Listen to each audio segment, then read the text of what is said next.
Hi, I'm Jim Crowley, and I'm going to show you the easy installation of the DUBRO Trac-A-Rod system. Now, I've already installed one of them, and as easy as this is, I'm going to show you some tips to make your install even easier.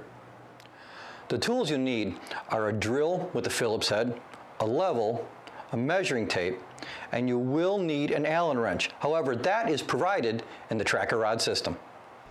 Number 8 sheet metal or wood screws are recommended depending where you want to mount your Trac-A-Rod system.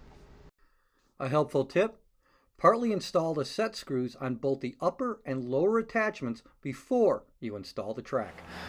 Okay, now that I'm ready to mount, I know that I want my Trac-A-Rod about 14 inches off the floor. It's just how I set the other one. Now I'm going to give you a tip. Before you mount any of these rods here, make sure that you secure the beginning one and the one at the end. Because if you don't and you go to move it, those could all slide off on you.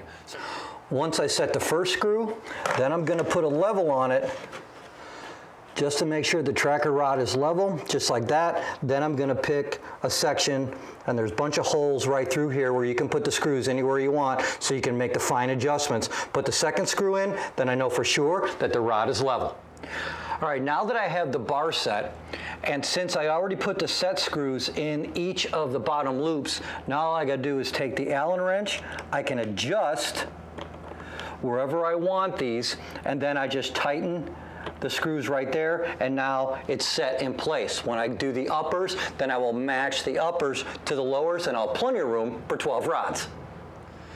Now that you have your top and bottom set, take one of your fishing rods, stick it in, and that way you can line up. Do that 12 times, and you're using the best storage system on the market today, the DUBRO Trac-A-Rod system. To find out more about their exceptional Made in America products, go to DUBROFishing.com.